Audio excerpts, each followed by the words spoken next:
One of the things we know is that the jail growth in this country is 100% attributable to cash bail over the past 20 years.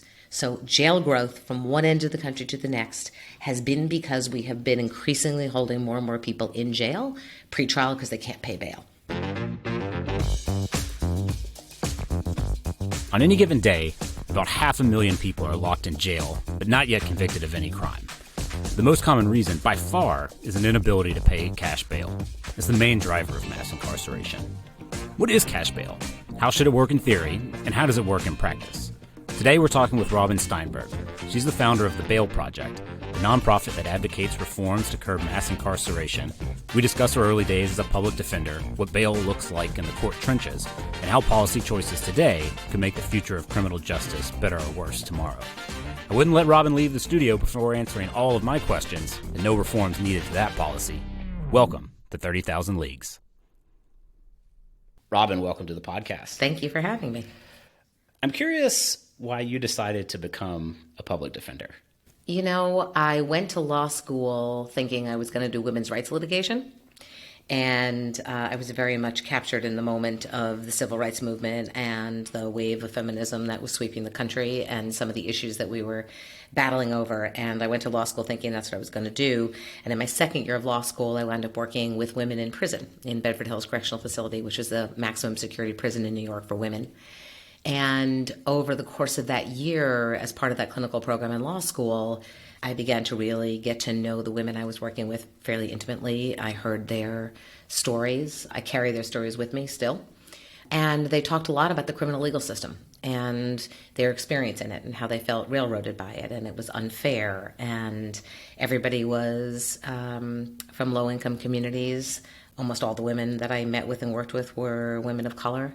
And they hated their public defenders, they hated the system, and it all just sort of piqued my interest about what was going on in the criminal legal system. And so I then decided to give it a try, and in my third year of law school, joined the criminal defense clinic, stepped one foot into a criminal courthouse in New York City and never turned back. When did you know you wanted to be an attorney? Oh, I don't think I knew that for a very long time. I was not that kid. I wasn't necessarily even college bound. I was a wildly rebellious, disobedient kid, always pushing for social justice, always pushing for change. I think I was somebody who was wired, for whatever reason I am, to always identify more with the underdog than with people in power. So the idea of becoming a lawyer was not something that came naturally to me. It was really in thinking about if I wanted to advocate for women in particular, how could I do that with the biggest impact? And I saw getting a law degree as a tool, not so much an intellectual exercise and certainly not a path my family had charted for me, more of this is going to be a tool I can use to make real social change. And that was the intent in going to law school, and I've been lucky enough to be able to use it for just that. And after you graduated from law school, you went straight into the public defender's office? Straight into being a public defender in New York City. Mm-hmm. What is a typical day like for a public defender? So the first rule is there is no typical day, mostly because each and every client is an individual with individual issues and struggles and strengths and weaknesses, and their cases that they're charged with demand different levels of attention and work and advocacy. You know, the one thing that was common was it was busy, and you had the feeling that you could never do enough. At least I had that feeling. No matter how many hours I worked, no matter how hard I worked, I felt like there was always more I could do. You want to try so hard to fight for your client's freedom. You want to try so hard to bring some justice into the system. You want to try so hard to level out power in a system that's just created to grind up my clients from low-income communities and people of color. And so you always felt like there was not enough you could do, but your day was hectic, frenetic, exhausting, inspiring, depressing, exhilarating, always, every day, all the time, in a whirlwind of activity. How many cases would you be handling at a typical moment? Well, it was not unusual as a public defender, particularly back then, to have 100 open cases at a time. Obviously, you know, people's cases lasted a long time. Some required more work and less work, but you had 100 people on your mind at any given time.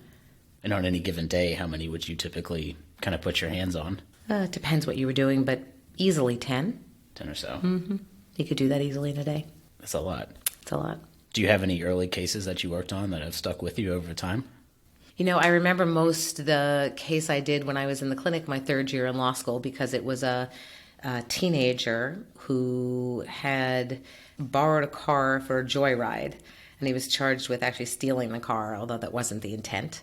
And it was the first client that I ever really worked on in criminal court. And so, of course, I put everything into it I could, and got to know him, got to know his family, wrote a motion asking for his case to be dismissed in the interest of justice, and got to really dig deep and know him really well, and visit him both at his home, and he would visit me at law school. And so there was some proximity to his life and his to mine.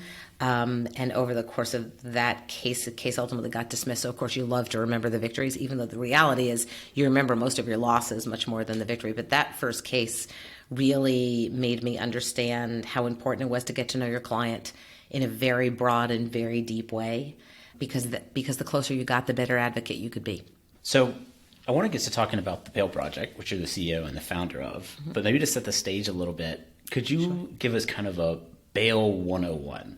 What is bail, and why was it created? Maybe to start off with. So bail was actually created to be a form of release, right? So when somebody gets arrested, but before there's been any finding of guilt or innocence, we have an American cash bail system, but bail is supposed to be set at an amount of money that somebody can actually afford to pay. And the reasoning was simple. The reasoning was, if you set cash bail in the amount somebody can actually afford to pay, given all their circumstances, they can pay it, and it will give them some skin in the game. It'll give them a reason to return. The theory was it was the incentive that made people come back to court. And then at the end of a case, assuming you make all your court appearances, bail money comes back to you. So, right, you get it all back at the end of the case.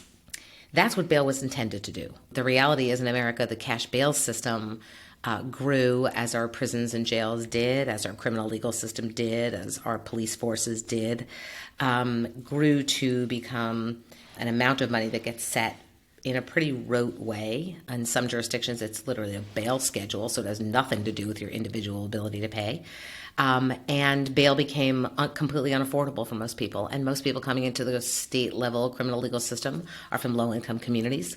And so bail, whether it's $500 or $1,000 or $1,500, is simply out of the reach for most Americans. And particularly when you are making decisions about whether to feed your child, keep a roof over your head, or pay your cash bail, people can't afford to pay cash bail. And as that number went up and people couldn't make it, more and more people stayed in jail. It was really the beginning of the march towards mass incarceration. So I'm going to come back to, in a little bit of detail, unpacking kind of empirically and factually what we think is happening. But let's go through sort of the theoretical ideal, maybe a little bit kind of step by step. So if I get arrested, when kind of walk me through the timeline of when does the bail decision get made? Who's there? What are the criteria in theory at first? Sure. So I wish there was a theory. I wish there was a uniform way to describe this problem. So here's the problem. In the United States, criminal justice is extraordinarily local. So it is driven by local and state laws, ordinances, culture, and practice. So in some jurisdictions, you're going to get booked into the jail, and a bail schedule will tell the sheriff how much bail to put on you, and that will be set right at the very beginning before you ever see a judge, before you see a public defender. In some jurisdictions, you're going to wait for 24 hours in a jail cell, and then you're going to see a judge and a defender, and bail's going to be set right after an argument. So it really depends on where you are, but some kind of bail determination, whether it's a hearing, whether you have counsel, whether it's done by schedule, whether it's not, that varies. But bail will be set as soon as you're booked into a jail. That's how people get held. But how long that process takes will depend from place to place. Do you have any sense of kind of the numbers here of how long somebody might stay in jail before they're actually charged, convicted? Again, it varies from state to state, county to county, and jurisdiction to jurisdiction. You know, when I first started working in Oklahoma, people didn't see their public defenders for almost 2 weeks. It was not uncommon for nobody to actually have a charge filed for a week. So they would get booked in, the police would bring them in on a charge, bail would get set by the sheriff, and then a week would go by before the prosecutors would even file charges. That's going to vary from place to place. In some places, it's a very long delay. In some places, it's very short. Where I practiced and grew up in New York City, it was pretty much 24 hours from the time you got arrested till the time you got your charges, your public defender, and bail got set. So if you're a judge trying to make a decision about whether to detain someone or not, what are the criteria that go into that? Varies from state to state and statute to statute. And pick a state if you want. New York is the one, obviously, I practiced in the most, but there are criteria listed that judges are supposed to consider before setting bail. One of those important critical criteria that actually helps it meet constitutional standards is whether you have the resources to pay that amount of bail. So what your financial ability is should be part of the consideration. Right? If you're from a low-income community, bail should not be set at the same level as if you're affluent. In fact, there's very little done to make that determination. It's one of the problems with the bail system generally in this country, and it's been the subject of a lot of litigation, which is bail amounts get set by schedule with no regard to how much money you have or what your resources are.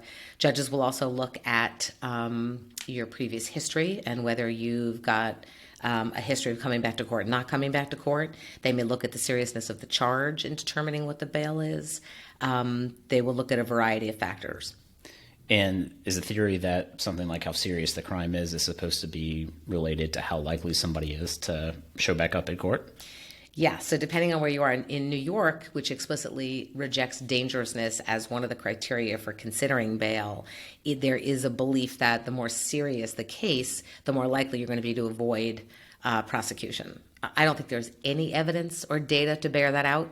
I think that is one of the many myths that sort of exist that hold up our criminal legal system. But I think that is part of the reason that people think, well, they won't come back to court. They're charged with something serious. Why would they come back to court? The reality is people come back to court. And I assume that's the primary reason. If you thought somebody was dangerous, that would be reason enough to detain them. Some states don't allow that. Some states do allow that. That can be a criteria in some places and not in other places. Like I said, New York has a long, I think, incredible progressive history of rejecting dangerousness as a criteria because it's impossible to predict. And so that was recognized decades ago by the statewide bar associations. And even in the recent reform, the advocates really valiantly fought against including, the prediction of dangerousness in the statute. So if you're the judge trying to set the dollar amount, again, I keep going back to, in theory, I guess what you should be doing here is thinking about what's just enough dollar amount that it becomes too much to lose, that it's going to force the person to come back. And so you want it to not be too high, too low. That's the theory, right? That's the theory. The other thing about I just want to say, also going back to the dangerousness criteria, right? One of the things that's always an interesting struggle in these conversations is that people forget that bail gets set when somebody is still presumed innocent and when there's been no evidence actually put forth, and we don't know whether this person is guilty or not guilty. I'm always fascinated by talking to very smart, very capable people who inevitably go, yeah, but what if he's charged with this? I'll say, what about that is different? It's a charge that's been brought by government. There's been no proof, there's been no evidence, there's been no hearing, there's been no findings.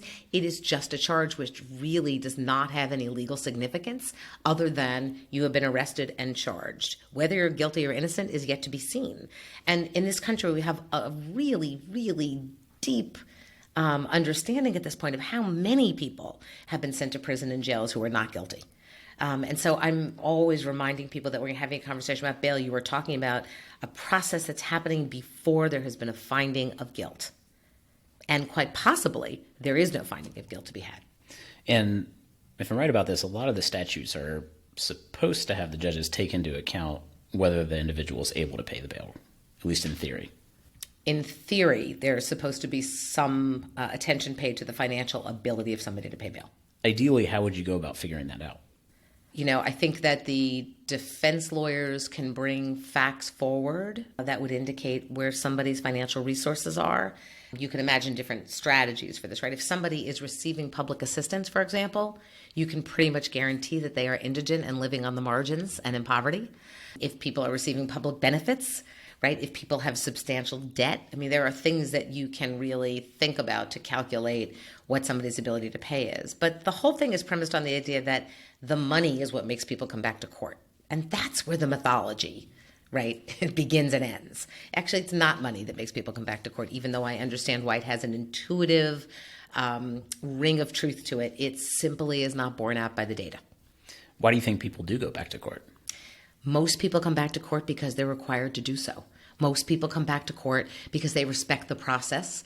They may not respect everything that happens in the criminal legal system, and honestly, having toiled in it for over 35 years, it's very hard to, but they respect the process. So most people will come back because they're told to. And by the way, nothing gets better when you don't come back to court. So if you don't come back to court, a warrant gets issued, and people understand that what that means is things get worse for you. They get worse for your family. You can get pulled over for a traffic ticket and get brought in on a warrant, right? Somebody can knock on your door in the middle of the night and arrest you. Like, nobody wants to live that way.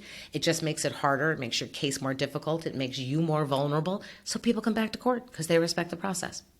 How the actual moment of the prosecutors, the defendants, the judge kind of talking about bail, can you give a sense of how that actually tends to happen in practice now? It varies from state to state and county to county and jurisdiction to jurisdiction, but it is generally a very short, people call it bail hearings. It doesn't even look anything like what you think about as a hearing or a trial. It's generally an argument. The prosecutors will recommend bail. The defense lawyer will argue on the other side about why that bail is too high or why bail shouldn't be set at all, why this person should be released on their own recognizance, and then a judge will make the decision. The data is pretty clear that judges listen most often to what prosecutors have to say in that context, even though prosecutors have the least amount of information about the accused. So I always found that odd, except that that's how the process has worked for a very long time. And these tend to happen pretty fast. It happens very, very quickly. So how much do you think there's a kind of a design or an implementation problem here? By which I mean, if you imagine a world where the process slowed down a lot, and the prosecutor, the defendants, everybody got to really bring a lot of materials to bear. Do you think judges, like this, the statutes that actually try to encourage them to take into accountability to pay and whatnot, do you think it would work better there if there was just more resources and time? Or do you think the problem's deeper than that? I think better bail decisions would be made on an individual basis, but the system would crash to a halt. There are simply too many people being processed in our criminal legal system annually for any court system to keep up. And the answer is not to build more courthouses and more jails and more police. The answer is to stop arresting people for things we don't need to be arresting them for. The answer is really to begin to think about problem solving in a way that doesn't necessarily have to involve handcuffs and patrol cars and jail cells. The answer is de-escalating conflict between people. The answer is diverting them away from the criminal legal system. The answer is probably deciding how to decriminalize things that should be decriminalized. And certainly the answer is to stop policing some communities in one way for conduct that's going on in every jurisdiction but only being policed in theirs. So it's a much broader conversation about how you get at that, but I think it is a combination of recognizing what we have done in this country, which is to criminalize race and poverty and mental health and immigration status, and frankly, outsiderdom and marginalized communities. We have decided to react to deep social problems with our criminal legal system rather than try to solve them through perhaps the lens of public health or a different kind of lens in solving some of these problems. Only when you do that would you have the resources possible in a criminal legal system to actually have a true, deep, meaningful adversarial hearing where there would be a finding about what bail should and shouldn't be. And we're a long way away from that. I want to get into some of the numbers that you gave in your talk earlier today. Sure. About just sort of the scale of individuals that are in pretrial detention. Could you maybe color the imagination a little bit here with what we know about just kind of numerically what's looking to be the case across the nation? So the numbers are staggering. On any given night, more than 500,000 people sleep in jail cells across the country who have not been convicted of crime because they can't pay bail. On any given year, we think that impacts 2.5 million people who simply are in jail cells because they don't have enough money to pay bail. The costs and the damage to that person to spend even a few days in jail are enormous, devastating, and life-altering in lots of ways. People are subjected to physical and mental abuse in jail. People lose their jobs, they lose their homes, they lose custody of their children, their immigration status is jeopardized even if they spend only a few days in jail. They actually stand to lose everything. Jail is a violent, dehumanizing, horrible place to be, whether it's the local jail or your state prison. It wreaks havoc on people's mental and physical health. It impacts their families. It impacts their communities, right? So it is an experience. I can't tell you the number of times I stood in front of judges who would say the following: "Counselor, I don't know why you're arguing so hard. It's only a few days in jail. And all I could think to myself, and if it was your child or your husband or your mother, no such words would come out of your mouth. How dare you? Those first few days are critical, right, in terms of setting in motion a whole cascade of devastating consequences for somebody's life. And that needs to be taken incredibly seriously. And that's where pretrial justice is really, really important in thinking about mass incarceration. One of the things we know is that the jail growth in this country is 100% attributable to cash bail over the past 20 years. So jail growth from one end of the country to the next has been because we have been increasingly holding more and more people in jail pre-trial because they can't pay bail.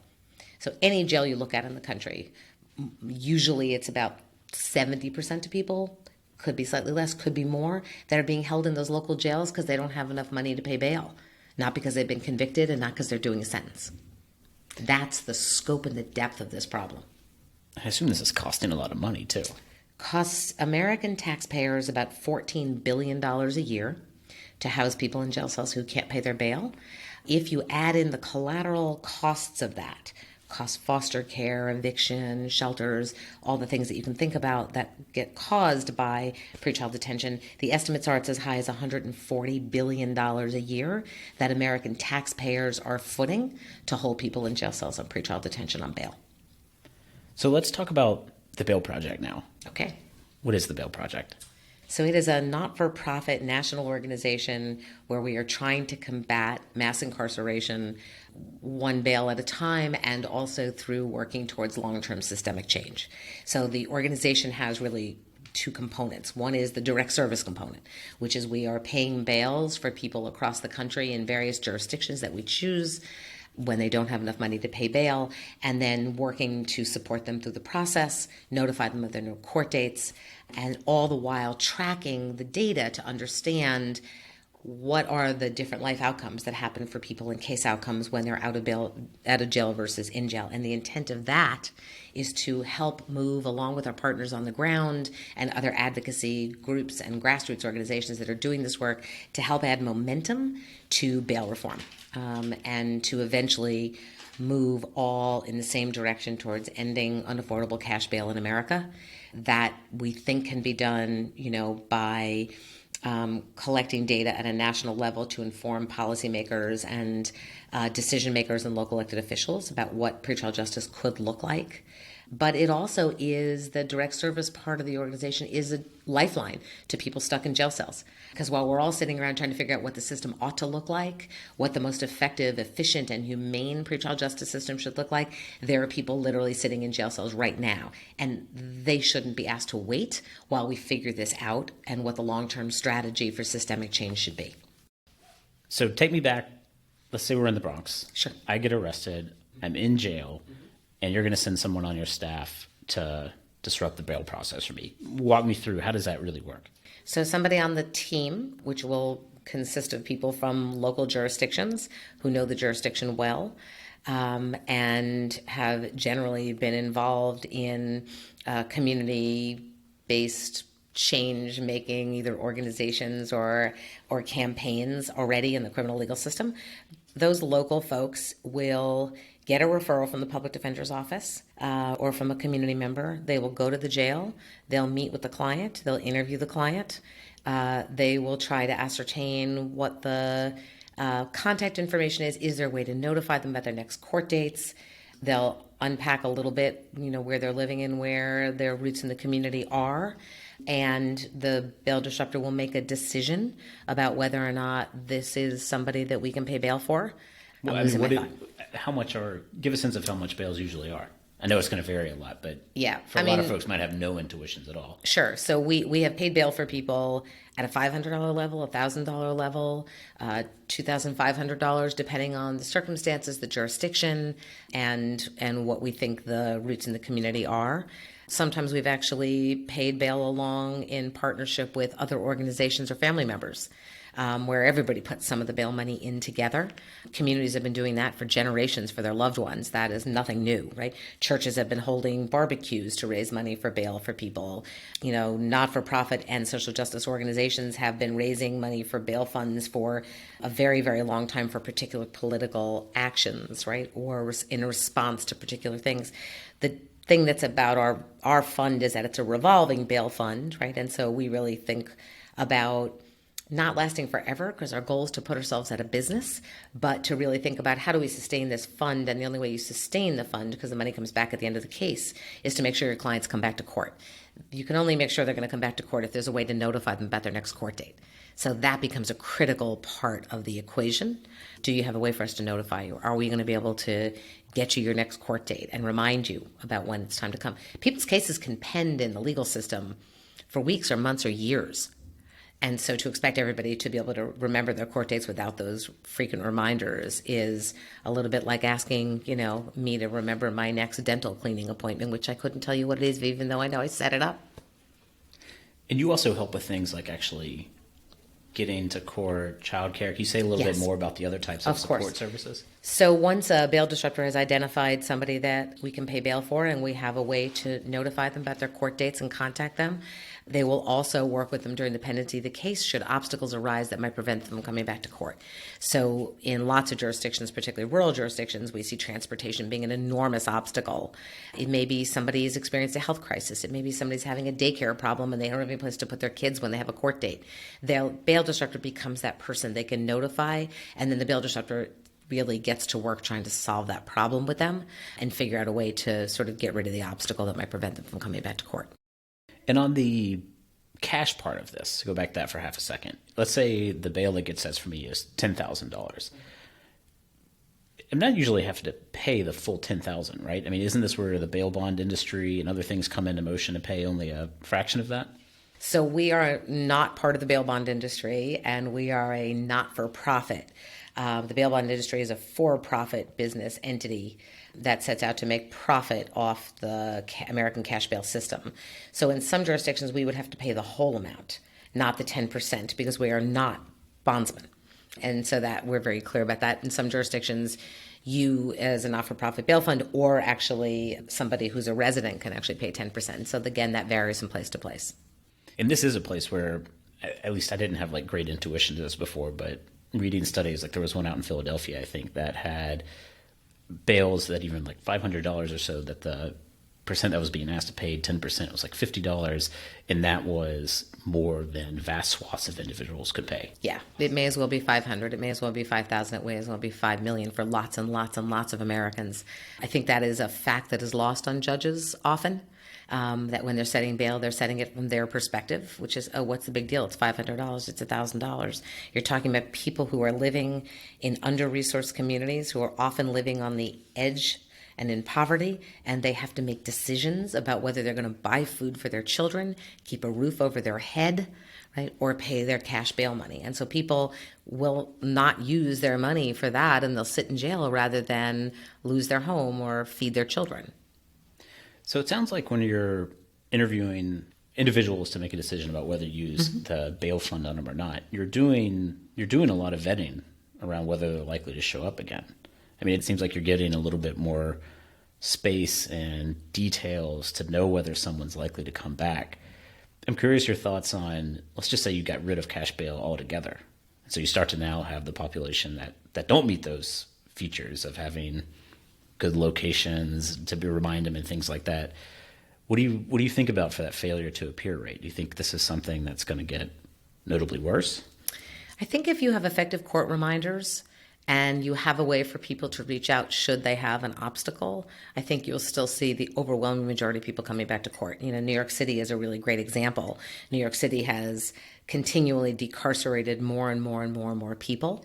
And 3/4 of the people now that come into the criminal justice system in New York City are released on their own recognizance with no conditions, no cash bail.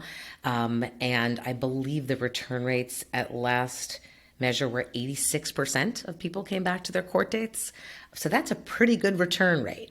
And that's with no conditions at all and no cash bail. So I think people can rest assured that as long as people have, again, effective court reminders are critical here.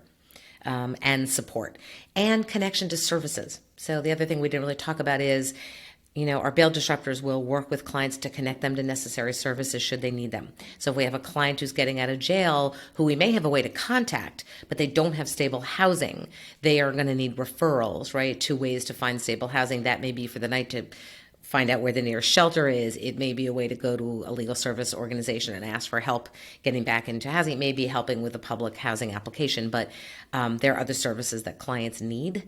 And that's something that the bail disruptors try to connect with already existing organizations and social service providers in given localities that can help our clients with those issues. So for the people that you do pay the bail on, do you have a sense of sort of percentage-wise how many actually show back up at court? So our proof of concept was the Bronx, where 95% of clients came back for each and every court appearance over a 10-year period. As we roll out these sites across America, we're actually collecting data in each site. And we spend that first year really digging deep into what are the obstacles and what prevents people from getting back to court, and how can we help make those obstacles disappear. So our first data set from one of our inaugural sites came out of St. Louis recently. And what was interesting to us was the data tracked very closely our experience in the Bronx, where 53% of cases were dismissed when the Bail Project paid bail for those clients. And the return rates to court were, clients in St. Louis, I think, made 94.4% of their court dates. So the results were very closely tracking the Bronx. We don't yet have the data from the other sites. We just launched a year and a few months ago, so we're still doing that. But in the first really good data set we had, those are the results that we're seeing. How do you decide where to go? Well, first of all, how many sites are you present at? So we're in 11 sites currently. We're about to open 2 more in the next month. We look across the country, and we're attempting to create what we call a representational portfolio, meaning we're trying to select sites across the country that are representative of particular issues, so that what we're learning actually can be transferable to similarly situated localities and jurisdictions. So, for example, what we're learning in Oklahoma may have some relevance to what Arkansas is doing around bail reform, and it may not have a lot of relevance about what's happening in New Orleans. And so we're trying to pick sites that are representative. When we select those sites, we look at what's the size of the pretrial population, what kind of impact can we have, who are our partners on the ground that are going to work with us to make sure that this is effective and successful and working well and moving towards long-term systemic reform. What are the obstacles on the ground? Where's the opposition going to come from, if it's going to happen at all? Are there things about the way laws are written or bail is done that create too much of an obstacle for us to go into that site? But I would say partnerships are deeply, deeply important. Who we can connect with. There are a lot of people doing fantastic work on the ground around bail reform and criminal justice reform advocacy. We want to be able to partner with those folks. Not always possible, but we try as hard as we can to make sure we have those understandings and try to see how viable the site is and what it might represent. In Oklahoma, we're only bailing out women. That's going to be relevant for what it takes to decarcerate women around the country, right? In some jurisdictions, there are very rural counties, and we're looking at what does that look like? What are the obstacles that come up for those clients when they get bailed out to get back to court? And, it doesn't look like the Bronx, right, where you can make sure people have a Metro card and they can get back to court relatively easily, right, taking the subway. You have different challenges and obstacles in other places. So we're trying to select a representative sample. You don't have to name cities on this, but Sure. I'm curious your easiest site from an implementation standpoint, and in contrast with the hardest site to do it out, to actually pull it off, to actually get it in the field and operational. We have found a few things, I think, that are pretty consistent. Sites can operate best when we have partnerships with jail administrators and access to jail and access to our clients to be able to do face-to-face interviews, for sure. Referrals work more smoothly if there is an organized public defender system willing and able to make those referrals very, very quickly so people can get out before all the harm and damage begins. We look at what the average cash bail amount is. If we're in a jurisdiction where bail amounts are just very, very high, that's probably not going to be very viable site to reach many people and have a lot of impact. And that's not to say that reaching one person isn't impactful. It is, but we're trying to actually scale this and have as much impact as we can. And so that's another thing we might be looking at as we think about it. But organized public defender offices and really firm referral sources are deeply important. Jail access is important. Good partners on the ground is important. And of course, no legal impediments to operating a not-for-profit bail fund. I'm curious the sources of opposition you get. Why do people push back against this? I think for a variety of reasons. I think the bail bond industry obviously has a vested interest in the American cash bail system maintaining itself the way it is. So any disruption that we have a part of in ending that system has implications for their business. Some prosecutors push back against it because they lose their leverage to get people to plead guilty. So one thing we know is that if you're in jail on cash bail, you are much more likely to plead guilty to the thing you were charged with than if you had fought your case from outside. And so people will plead guilty to go home because it's just an awful, dehumanizing, terrifying place to be, a jail cell.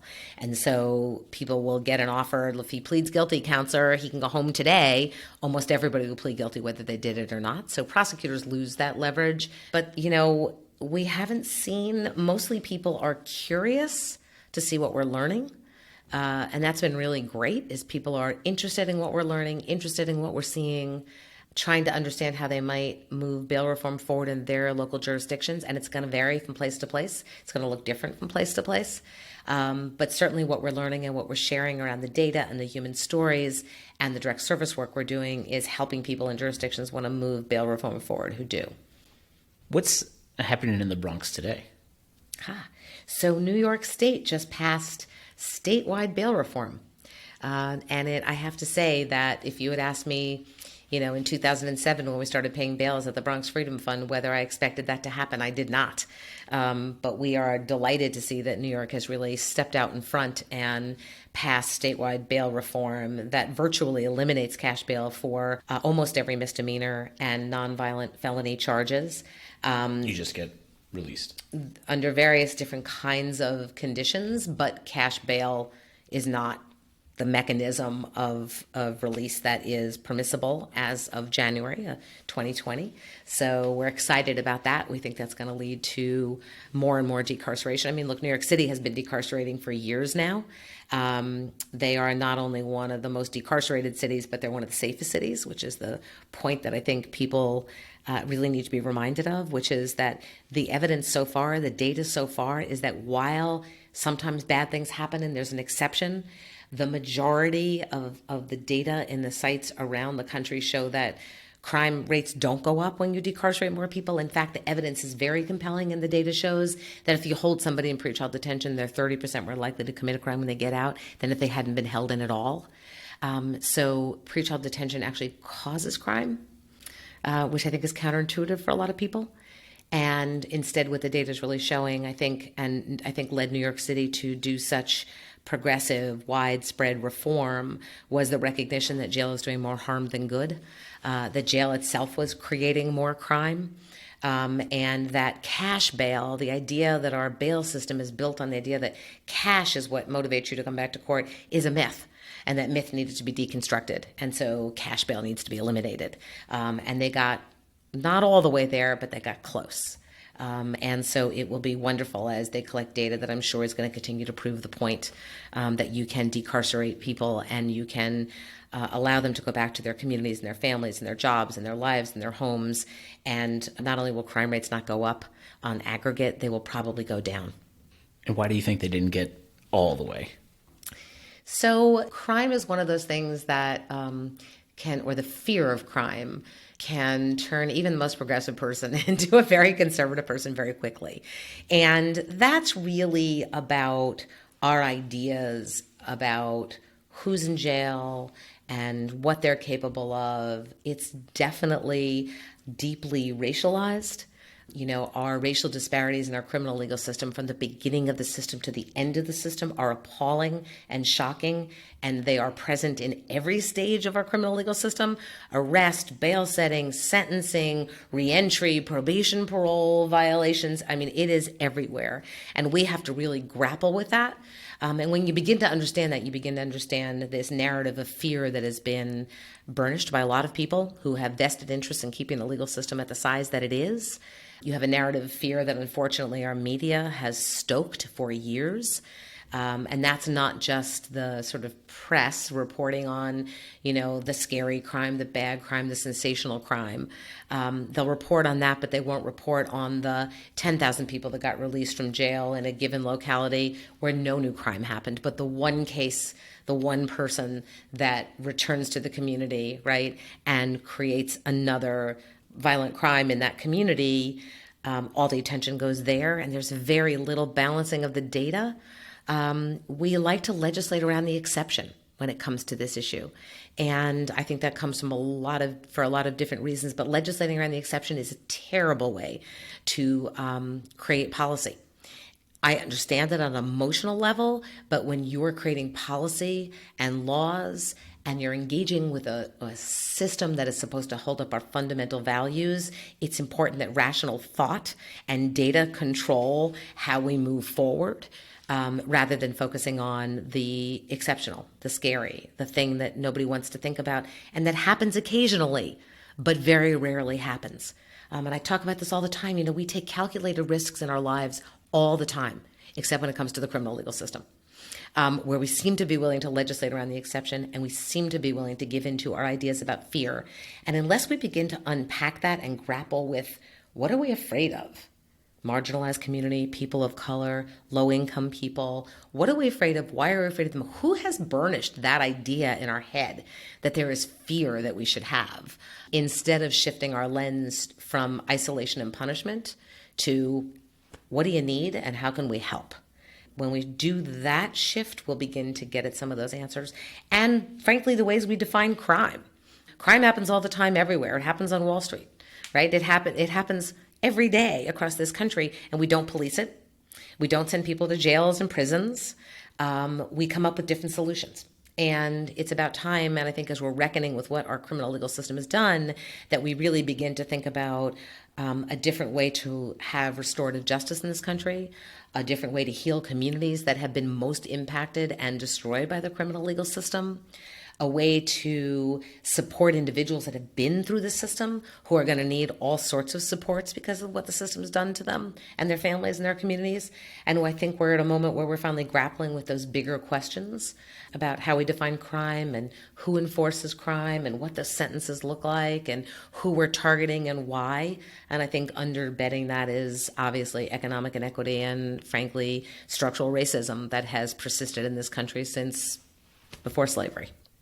It's weird to me that if you get pushback because of a bad outcome, it's like somebody gets their bail paid and they end up committing a crime. Mm-hmm. For someone to think that's an argument against the bail project or bail reform, it does seem to slip into trafficking into something that's not the theory of what cash bail is about. Namely, it's not about policing dangerousness. If it's all about making sure that somebody shows up to court, it doesn't seem like if you get that pushback, like where does that a moment where you can sort of call people out that they shouldn't be using bail for the assessment of dangerousness? That's like a different factor that a judge would be making an evaluation on. It is understandable that when people are caught up in the moment of something terrible happening, that people begin to justify all sorts of behaviors.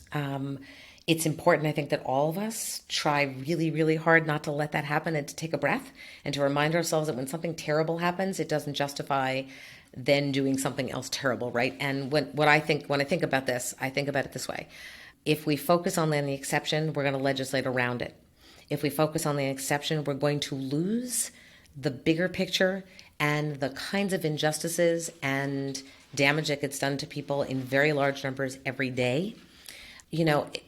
When you're in a crisis in your own life, and so I think about it as crisis, right? If you're in a crisis in your own life, it's the wrong time to make decisions.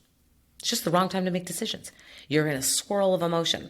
Your heart may be breaking, not the time to make a decision, right?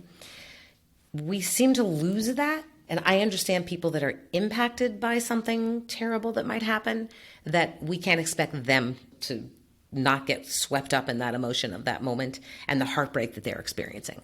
But policymakers, local elected officials, systems players that know better, right? People that are working in this area know that that is an exception and almost never happens. So when it does, we have to really, really, really be disciplined about keeping rational thought. That doesn't mean you can't feel for the person. It doesn't mean your heart doesn't break. It doesn't mean you don't feel terrible and reflect on what might have been different. What could you have done different, if anything? But it does mean that it should not then lead to the end of something because one bad thing happened, right? When I was growing up in New York City, parole was virtually eliminated because one person got out on parole and committed a horrific crime, right? And the governor's response was to essentially eliminate parole rather than look at the 100,000 people that got out on parole who didn't commit a horrific crime and were getting back to their lives and entering their communities. So it's really important, and the data helps us here. I don't mean to sound cold and disengaged from the heartbreak that might happen, but data is really, really a good tool to use in those moments, right? We have used exceptional circumstances to justify some of the worst things we do in this country in our criminal legal system. Solitary confinement, torture, dehumanizing jail conditions, the death penalty for children. We use that fear and that panic at that moment to justify that kind of behavior, and we have a long history of it. So we need to step back and really be really clear. The other thing that's really interesting to me is, if you look, and I've done some research about this, if you look, there have been people that have been bailed out by the bail bond industry for years and years and years who've gotten bailed out by a bail bondsman. They've been released into the community and have committed a horrific crime. And I've never heard a chorus of voices that we should eliminate the bail bond industry because this thing happened, right? There is an acceptance that occasionally terrible things are going to happen and hearts are going to get broken. And there's nothing to do to repair that. And that's hard for everybody. But usually, almost all the time, it's going to go okay. And when you're making calculated risks, that's how we make good decisions. And that's how we make good policy. It's not that we ignore the risks, but we use the data and we make those risks in a very calculated, thoughtful, rational way. And that's what has to happen about bail reform as well. It's still just baffling to me because the risk that's being managed with cash bail is not committing a crime. It's, do you show up to court again? Well, because somebody could pay their bail on their own. I was going to say, and if you're wealthy, you're going to pay your bail anyway and be out on the exact same crime. Because it seems like if you want to have a conversation about what to do to get sort of more stringent on reducing the likelihood that there's going to be another crime before somebody shows up, you want to have a slightly different conversation than a conversation about cash bail, which is about just getting you to show up to court again.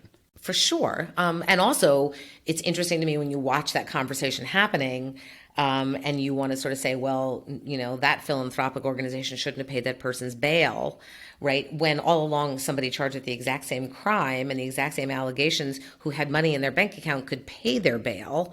What we're really then talking about is race and class, right?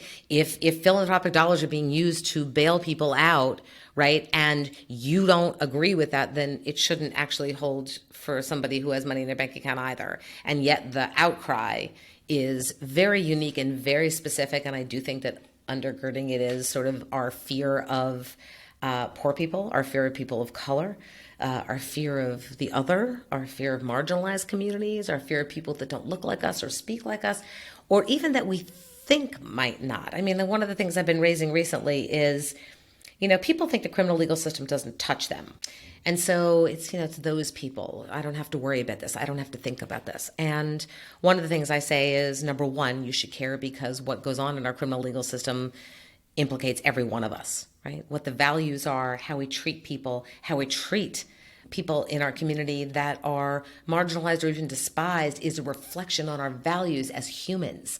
It's our reflection of how do we treat people with humanity and dignity and respect no matter what the charge. What should our systems look like?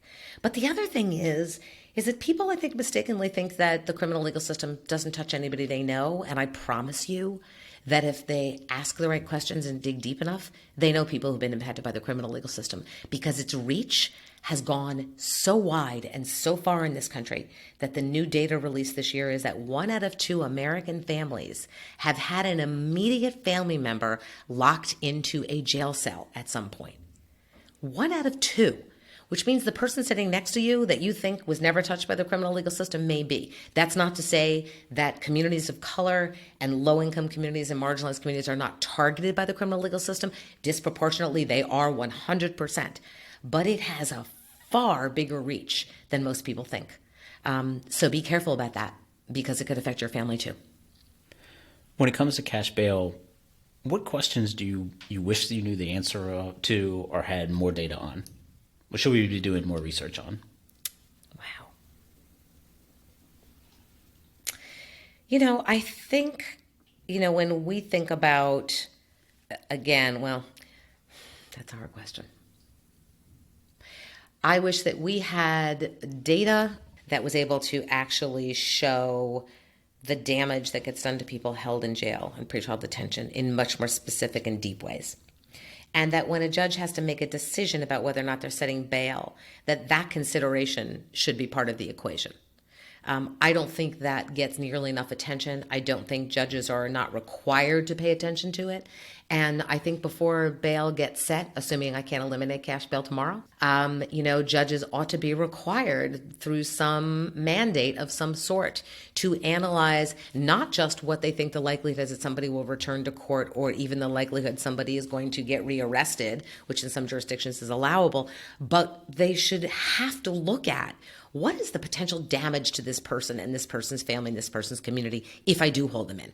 That's quantifiable data, right, that they really ought to be able to look at. And if we're asking judges to make full decisions, people that are accused of crimes and their families and their communities are part of the public, and their public safety and their safety matters too.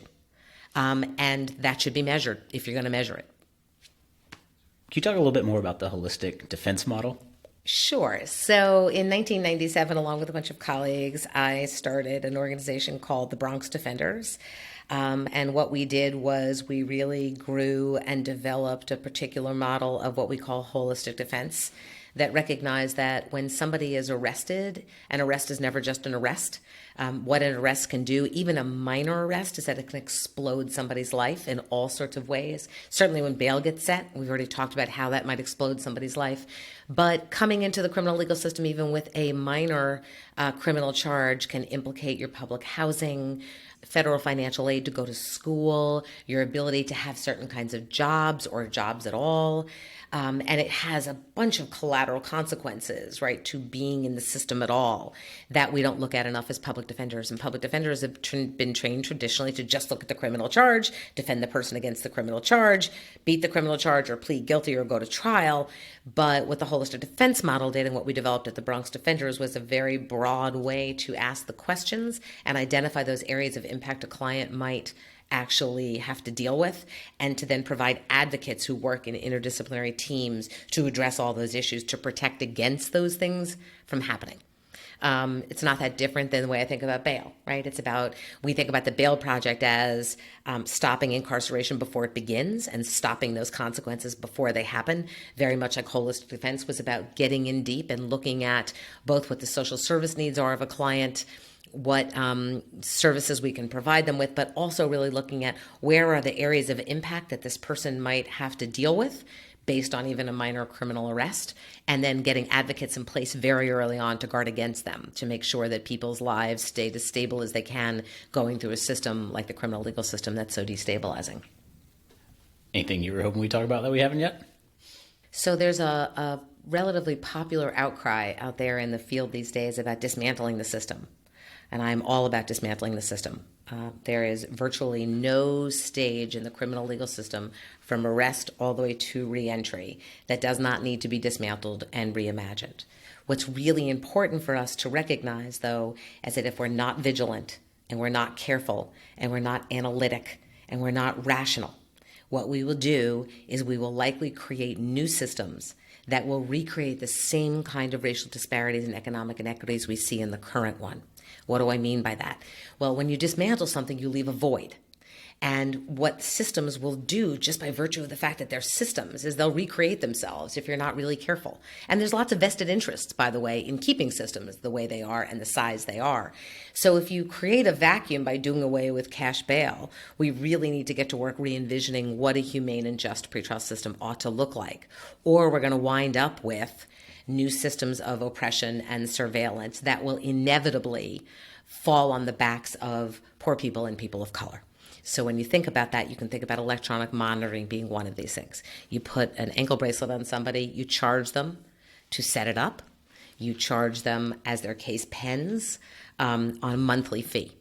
Well, you may look like you eliminated cash bail, but all you've really done is move the same kind of economic inequity and the same kind of racial disparities that will inevitably come up from that kind of economic inequity, and you've moved it from a jail cell to an ankle bracelet. And then when you can't afford to pay for it, you can't afford to set it up, you can't afford to pay the monthly fee, you're going to wind up back in jail. And you're going to wind up recreating some of the same systemic injustice that we started with. So it's really important that we're vigilant about thinking carefully about what comes next. I think any place to start with bail reform has to start with a very, very strong presumption of release, no matter what the charge. That if anybody is going to be held in a jail cell for any reason before they have been convicted, before there has been a process in place to determine somebody's guilt or innocence, that can only happen once there are real procedural protections in place, that there is a real hearing, an adversarial hearing where the accused has counsel and a right to cross-examine witnesses and put witnesses on the stand on their own behalf. And that the government has the burden to prove somebody has to be in jail, not the other way around, but that the overwhelming presumption should be that in the overwhelming majority of cases, people should be released to their community with voluntary supports. That's what the Bail Project is trying to prove. You can release people to the community without any cash bail, without onerous conditions, without surveillance, and as long as you ask, what do you need, how can we support, and give them effective court reminders, they will come back to court and their cases can be adjudicated. And that's really what the model is meant to prove, that community release with voluntary supports will be enough in almost every circumstance. So that you wouldn't even need something like electronic monitoring potentially. Correct. And that you would not allow new systems to be created like electronic monitoring that might run the risk of recreating the same problems that you set out to end. And that's for those who aren't familiar with electronic monitoring. Can you give a sense of how much it usually costs? Like, it is a little surprising that it's often put on defendants to pay for it. It can be surprising. So the setup fee alone can be, we've seen it as high as $300 for a setup fee. And then there's a monthly charge on top of that. Well, if somebody could afford that, they could have paid their cash bail, right? We're trying to eliminate money being the thing that determines who's free and who's not. And so if you're asking people to pay for electronic monitoring, you're in the same situation, which is people with money in their bank account can pay for them and get out of jail, and people that don't have money can't. And there you go. You've recreated the same thing again. So it's really important to stay on top of that and vigilant about that, and to remember that it's not enough just to dismantle. You have to recreate and re-envision and heal. And those components are going to be very important for this country to find its way back from decades of mass incarceration and the absolute destruction that we have caused. Do your concerns about electronic monitoring go away if the defendant didn't have to pick up the tab? It doesn't go completely away. I still think that they are degrading and dehumanizing and have all sorts of other problems with them, but certainly you will not recreate the economic disparity there, which inevitably is tied to race and gender, by the way, because women are also the least likely to be able to afford bail. For those who want to learn more about the Bail Project and stay engaged, where should they go? So you can go to our website at www.bailproject.org. You can find any of us on there, and feel free to email us and stay engaged. There'll be all sorts of ways you can do that. And if we're not in your city or town or jurisdiction, we might be coming there in the future. But if not, you can still engage with the central team and the project, and we'll help you find ways to do that. Robin Steinberg, thanks so much for coming on the podcast. Thanks so much for having me. Thank you for listening to 30,000 Leagues. We hope you enjoyed today's deep dive. This episode was hosted by David Yoakum and produced by Jessica Davidson and Aiden Rasmussen. You can find more conversations at 30,000leagues.com or by subscribing wherever you listen to podcasts. Keep calm and narwhal on.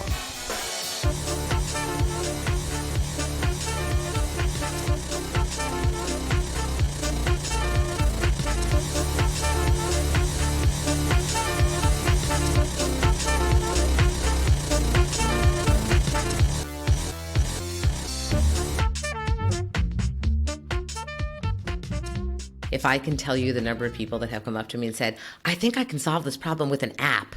I wish it was that simple.